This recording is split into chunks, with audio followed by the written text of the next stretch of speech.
Hey everyone, I am making some sourdough bread today. It's been a while. I actually haven't made sourdough since last winter, I think. And I'm just going to bake this one this morning because my husband Danny, he started the process yesterday. We usually do a team effort for this. He mixes and do all the other steps, and then the next day I wake up early and bake. It's been resting in the fridge for the night. I put a little bit semolina here on the top. And parchment paper, just going to flip it. And we have our oven preheated for at least an hour. I baked this in a Dutch oven. Oh, look how nice it looks. Oops, it's not really on camera. Let me move this way. There we go. We usually bake it on the Dutch oven, that I have it preheating in the oven as well.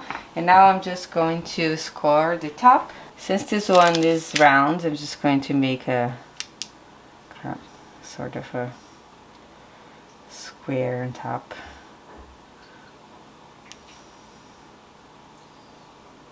Okay, and I'm going to move this to bake it in the oven. So as you can see, I usually just put this in a bit of parchment paper to make the transportation a little easier. I'm going to put this inside our bottom Dutch oven. I have the top warming up inside. It's heavy, but then I put an ice cube on it to help with the steam. This is a little big. Heavy cube. And then straight in the oven.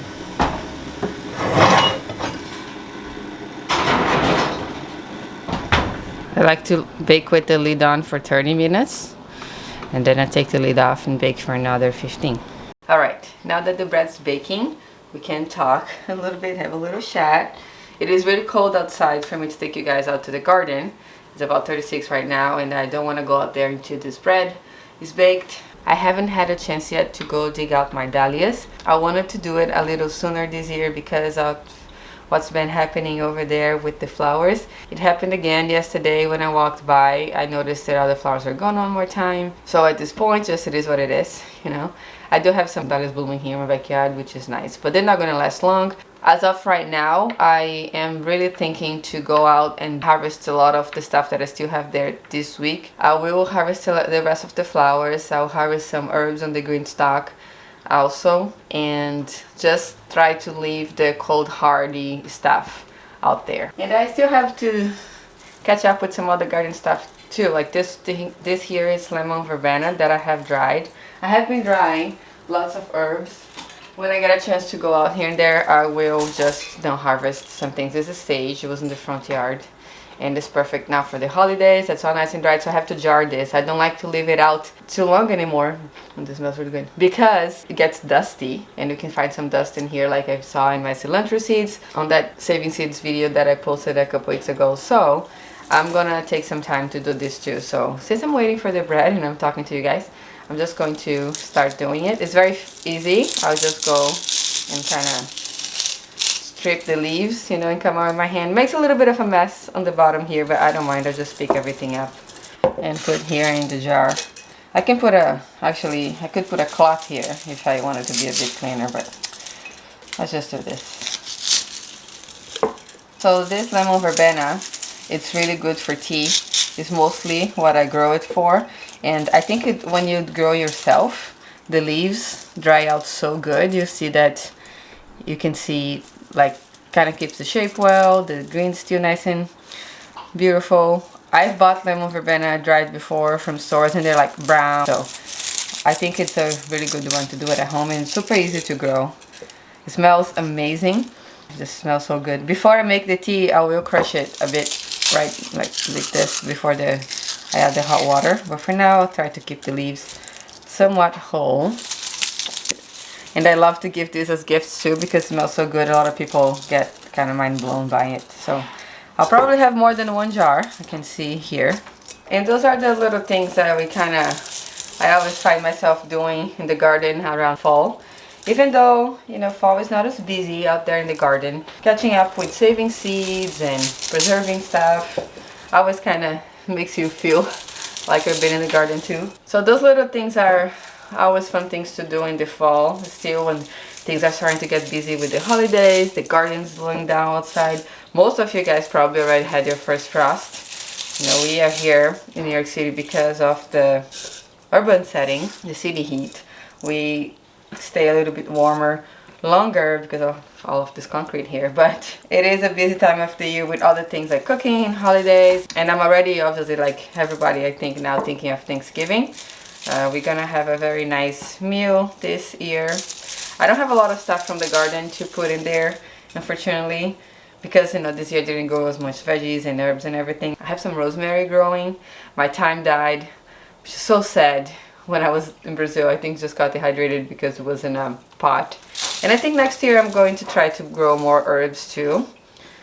I find that's great to grow all the veggies, but also can get a bit overwhelming when life gets busy, and herbs are something that I always use. And they are very easy to preserve it, just like this. If you get a big harvest, you just, I cut them, hang them upside down, and then I can wait a little bit to process them and jar it, you know, a few weeks when I do have some time. So I like that. And people always love to get gifts from the garden too. I've been making some herb salts and some other fun stuff. But again, not as many things from the garden for Thanksgiving, but that's okay. I like supporting our local farmers or going to the farmers market too. So that's where I'm going to be doing most of my shopping for Thanksgiving this year. Oh, something else I want to show you guys. Fall is a great time for fermenting. I've been making kimchi. This one I lost a lot of volume. I just pressed it down again. But Danny, my husband, got these little cool lids now, airlocks. I used to ferment just, you know, with regular lid, and here and there I'll just open and burp the jar. But now I have these fancy things now. It's been working well because if I forget about it, I don't have to worry, you know. So this has been there for about 2 weeks. I like my kimchi to get more aged than usual. So I'll probably leave another week and see how it goes. I taste it. If it's where I like, I will put it in the fridge. If not, I'll just leave it out there to ferment a little more. I made a couple batches of sauerkraut already, but those are already in the fridge. And I'm planning to try to do more fermentation projects this fall and the winter too. One of the really good things that I like about starting gardening is how I'm more aware of the seasons and like living with the seasons a little more with all these different projects that you find yourself doing depending on the time of the year. It feels really good to me. I feel a bit more grounded and connected with my surroundings by doing things like that. I really want to get into foraging more, learning more about mushrooms. Danny and I tried to go around a few times, and we actually joined the New York Mycological Society, but it's just so hard to find time. But eventually we will get into that too, because I think it's a very cool fall activity all year round, you know, to learn what grows here around us. Anyway, I got a very sidetracked, but let me just finish with the rest of this lemon verbena here. I'll do the sage in a little bit, because there's one more thing that I want to talk to you guys. It's about the problem in the plot, the rat problem. I actually was able to sign up for a rat academy training for community gardens from the city, and I attended the class, and it was about 2 hours, and it was very good. It was very, very, very informative. I took a million notes, and I plan to try to make a nicer video about it. It might come out a little later in the winter or in the spring when people are thinking more about gardens.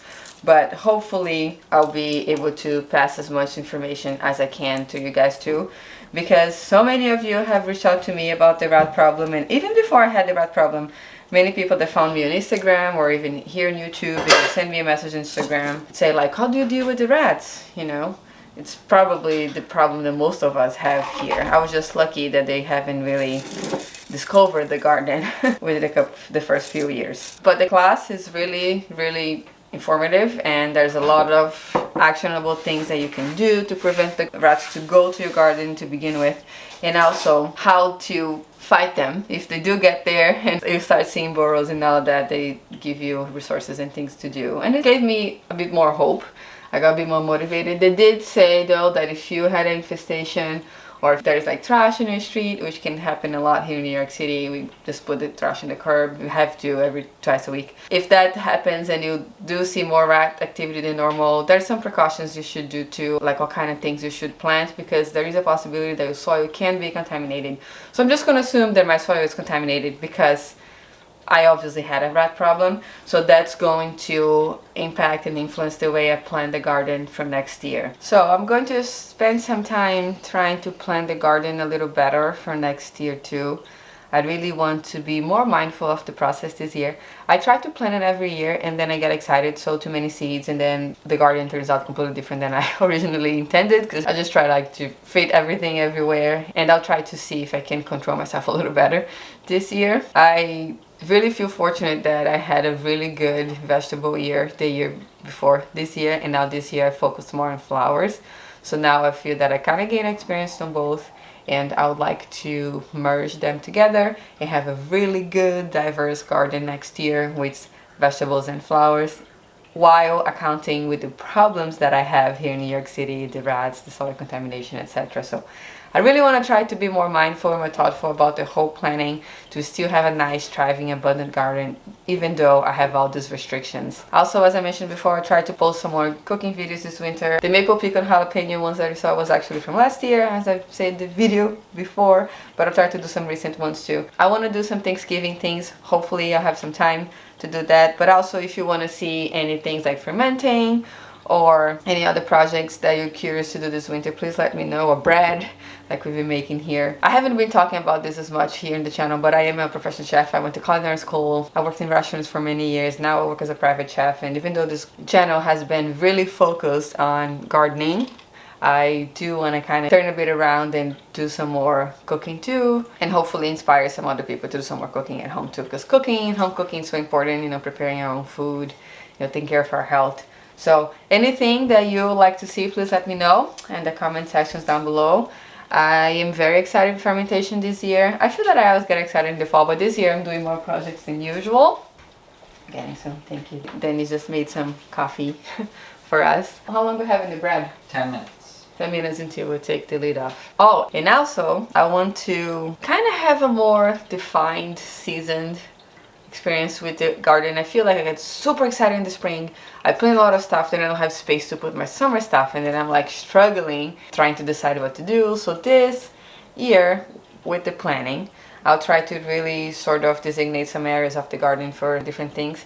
I'm really going to rely more on my green stocks this year for vegetables and food, because I have total control of the soil that I put in there.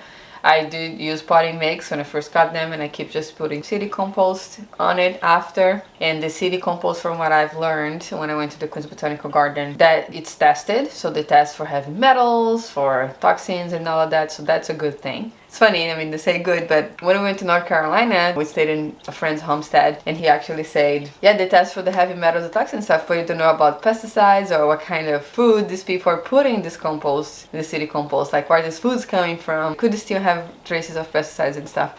It is true, obviously, if we made our own compost, if we, you know, lived outside of the city and had a big property with a few acres that we could grow most of our stuff and make our own compost, that would be amazing. But we're not in that position right now. That is the dream though. The more that I do this, the more that Danny and I spend time in the garden and do more projects like this, baking bread, making, fermenting stuff, the more we want to be out of here. You know, it's very difficult. There's a lot of challenges in the city. There are benefits to live in the city too, but for us, the things that we like, we would prefer to have a slower life per se.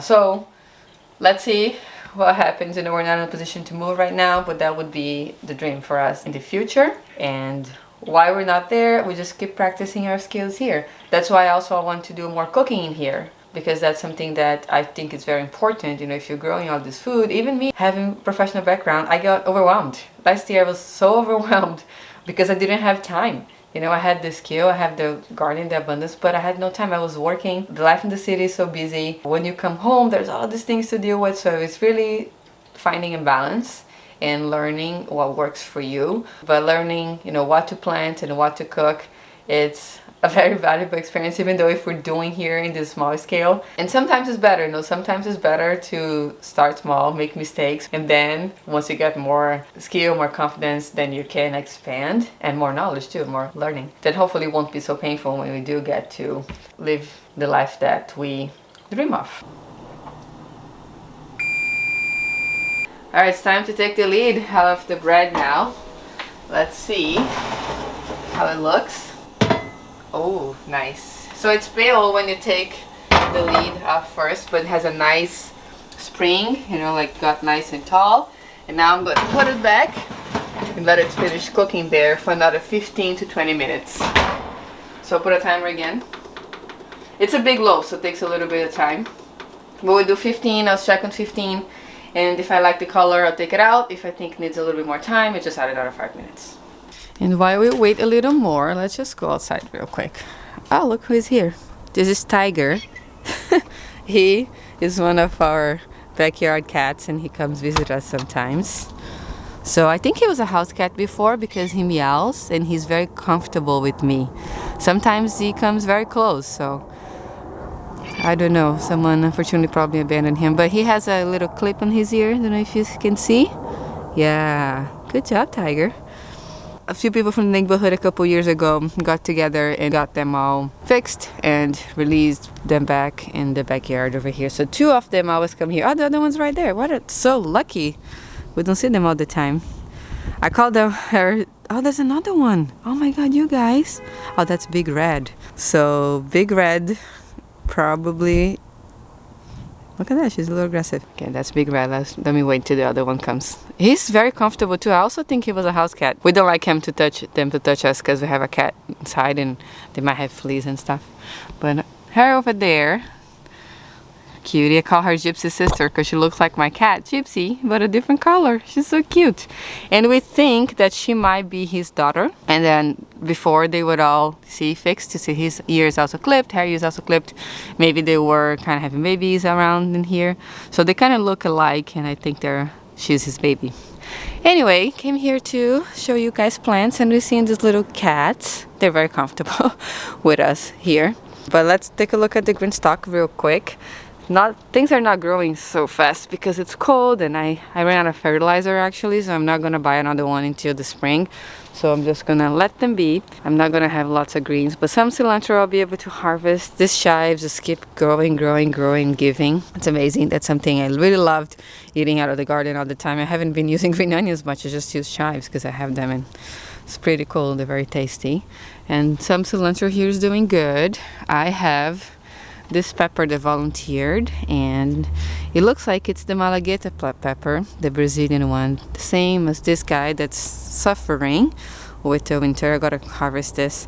I put this in here because I was planning to overwinter this, to cut the leaves off and put inside. I gotta do that soon because this plant's are really struggling. And this is my plumeria tree that I got in Hawaii. I got this little stalk and took a whole year to put leaves on. Now this summer she did, and now we'll take it off here, wash the roots, put new potting soil and leave it as a house plant for the winter and see if it'll keep growing through the summer and the following years. So let me just go downstairs real quick. I'm working and starting cleaning the garden, so I want to get rid of a lot of stuff that I haven't been using. But I did harvest the basil that I was here.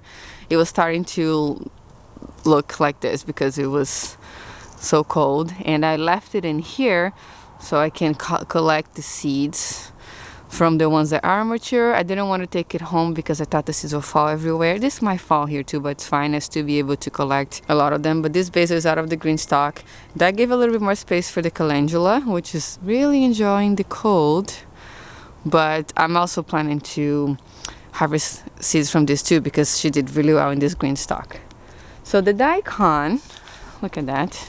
We have the baby radishes.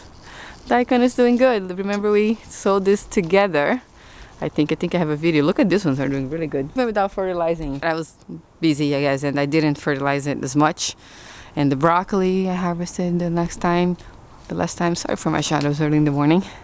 It's now full of shoots. Probably I'm gonna harvest this. And more strawberries like always. Anyway, just a little overview. I gotta harvest the rest of the peppers, the rest of these green tomatoes. That's what I'm gonna do this week before we get this frost. It might happen anytime, sometimes they say it's gonna be 35 and then just drops it. Hopefully I can get some of this stuff before it gets super cold. I wanna harvest my dahlia seed pods. I don't want those to freeze. I still have to label them, that's why I'm procrastinating. So I know which parent plant it was before I harvest. Those are all seed pods. The sun is super strong, but I have beautiful cafe au lait that blowed up its center. All of them are trying to go to seed because it's cold, so they're opening already with the center open. but it's gonna be time for them to go soon. This calendula, look at this, loving the cold. Look how big it got again. I'm also saving seed from this one. Basically, most of the things that are here in the garden right now and are doing well until this time, and it grew well through the garden the whole year, I'm going to be saving seeds from if they have seed pods on right before the frost comes. Let's go back inside. I'm gonna just put a sweater on. It's really cold. I should have put a bigger jacket. Nice and warm here. Alright, timer went off again for this. Oh, it's looking good.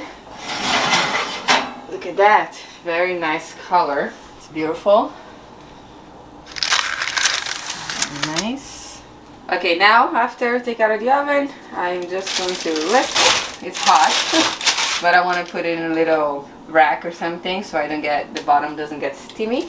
And that's it. It has to rest for about 2 hours before we cut into it. So I'm going to end this video here, but I do wanted to show you guys how beautiful this little bread looks. It's so satisfying to make your own bread. If you haven't done that yet, I highly recommend. Sourdough takes a little longer, but it's not too hard. Our starter has been alive since 2019. Danny, who's filming right now, named it Mungus the Fungus because he's the one who started actually when we started dating in 2019, and it's been alive since then. So still giving us beautiful bread. I also think it's getting better with time. Our starter is very nice and mature, and I haven't even been thinking about drying it because some of my friends actually wanted to buy our sourdough starter. We've given away lots of it with a discard, but if you dry it, it's easy because you can mail it.